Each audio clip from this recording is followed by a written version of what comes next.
آپ جو چاہیں یہ سب آپ کا ہی ہے، جتنا دل چاہیں لے لیں۔ لیکن غوث اعظم نے فرمایا مجھے ایک ہی نان چاہیے، زیادہ نہیں چاہیے، جس سے میرا پیٹ بھر جائے اور جس کی وجہ سے مجھے پڑھا جا سکے، یعنی میں اپنا علم حاصل کر سکوں۔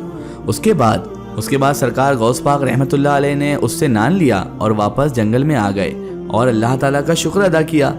غوث پاک اس کے بعد اپنی کتاب وغیرہ پڑھنے لگے، علم حاصل کرنے لگے اور علم کی منزل طے کیے جا رہے تھے۔ یہ علم دنیا کا علم نہیں تھا بلکہ یہ تو باطین کا علم تھا۔ اسرار و رموز کھل رہے تھے، وہ باتیں پتہ چل رہی تھی جو کسی عام انسان کو پتہ نہیں چل پائے۔ یقیناً یہ وہی علم تھا جس سے دنیا اور انسانیت کو فائدہ پہنچنے والا تھا۔ اب یوں ہی دن گزرتے گئے۔ ایک دن آپ کے دل میں خیال آیا کہ میں تو روز اس نان والے سے نان لے لیتا ہوں اور وہ مجھے بڑی محبت سے نان دیتا بھی ہے، میری عزت بھی بہت کرتا ہے، لیکن کیا یہ ٹھیک ہے کہ میں قرض پر قرض لیتا جا رہا ہوں، جبکہ میں نے اس سے وعدہ کیا تھا کہ میں اپنا یہ قرض اسے لوٹا دوں گا، لیکن میرے پاس تو پیسے ہی نہیں آ رہے ہیں، تو پھر میں کہاں سے اس نان والے کے پیسے واپس کروں گا؟ یہ خیال اتنی شدت سے سرکار غوث پاک رحمت اللہ تعالی علیہ کو آیا کہ غوث پاک خود سے کہنے لگے، اے عبد القادر، قرض تو قرض ہوتا ہے اور تم قرض کی روٹی کھاتے جا رہے ہو، کچھ تو کرنا پڑے گا، اس نان والے کے پیسے تو دینے پڑیں گے۔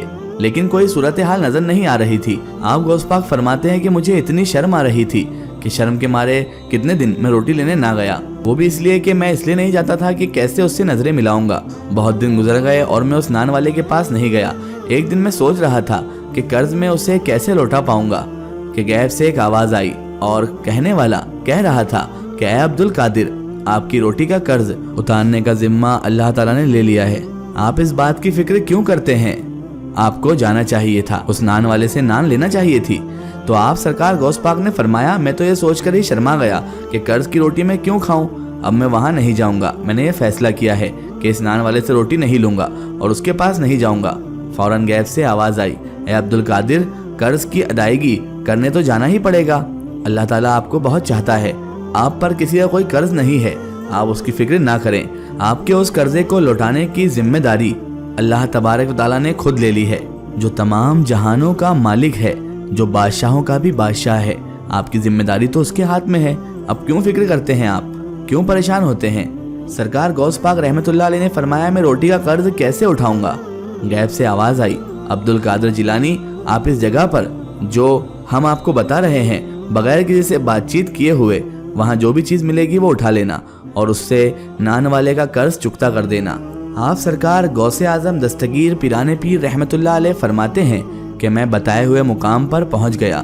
وہ جگہ آبادی سے اچھی خاصی دور تھی، وہاں ویرانہ ہی ویرانہ تھا، کسی انسان، چرند پرند، کسی بھی زیرو کا آنا جانا نہیں تھا۔ میں نے دیکھا دور ایک تھیلا چمک رہا ہے، اس تھیلے کے پاس میں چلا گیا، اس تھیلے کو اٹھایا اور اس تھیلے کو کھول کر دیکھا تو وہ تو ایک آٹے کا تھیلا تھا، اور کوئی معمولی آٹے کا تھیلا نہیں تھا، بلکہ لگ رہا تھا کہ تازہ آٹا پیس کر تھیلی میں بھرا گیا ہے۔ آپ سرکار غوث اعظم دستگیر پیران پیر رحمت اللہ علیہ فرماتے ہیں کہ اس آٹے کے تھیلے کو دیکھ کر میں دل ہی دل بہت زیادہ خوش ہوا اور میرے دل کو اطمینان آ گیا۔ میں نے آٹے کے اس وزنی تھیلے کو اٹھایا اور نان والے کے پاس آ گیا۔ اس نے کہا، حضور یہ آپ کے ہاتھ میں کس چیز کا تھیلا ہے؟ تو میں نے کہا، اے نان بھائی والے خود دیکھ لو۔ وہ نان والا بھی ابھی تک اس تھیلے کو آٹے کا تھیلا ہی سمجھ رہا تھا، پر جیسے ہی اس نے آٹے کی تھیلی کا منہ کھولا تو مارے حیرت کے اس کی چیخ نکل گئی، وہ پریشان ہو گیا، کہنے لگا، یہ کیا ہے؟ میں نے بھی کہہ دیا، کیا دیکھا تم نے؟ تو وہ کہنے لگا، حضور یہ آٹے کا تھیلا نہیں ہے بلکہ اس کے اندر تو سونا ہی سونا ہے۔ اس نے کہا کہ حضرت اتنی جلدی کرنے کی کیا ضرورت تھی، اور اگر آپ نے دینا ہی تھا تو چند سکے ہی دے دیتے، آپ نے کوئی اتنی ساری نان یا روٹیاں تھوڑی نہ لے لی تھی، اتنی زیادہ روٹی نہیں تھی، کیا آپ نے اتنا بڑا تھیلا یہاں لا دیا؟ اور کچھ دن تو آپ میرے پاس آئے ہی نہیں تھے، میں آپ کا انتظار کر رہا تھا حضور، اور جب آپ آئے ہیں تو سونے سے بھرا ہوا تھیلا لے کر آئے ہیں۔ حضور قرض تو اتنا زیادہ نہیں تھا جتنا آپ نے مجھے لوٹا دیا ہے۔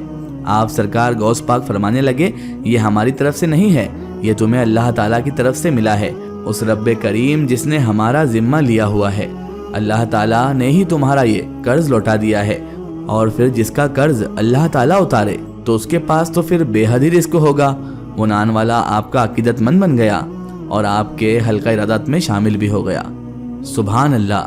اگر یہ واقعہ آپ کو پسند آیا ہے تو کمنٹ میں یا گو ضرور لکھیں، آخر میں اللہ تعالیٰ سے دعا ہے کہ اللہ تعالیٰ رسول خدا صلی اللہ علیہ وآلہ وسلم کے صدقے میں، غوث پاک رحمۃ اللہ علیہ کے صدقے میں ہمیں صراط المستقیم کے راستے پر چلنے کی توفیق اور رفیق عطا فرمائے، آمین ثم آمین۔ ناظرین، آپ کو یہ ویڈیو کیسی لگی کمنٹ سیکشن میں ضرور بتائیں۔ ہمارے چینل کو سبسکرائب کرنا نہ بھولیں، اس ویڈیو کو زیادہ سے زیادہ شیئر کریں اور اسے تمام اولیاء کرام، تمام بزرگان دین کے چاہنے والوں تک ضرور پہنچائیں۔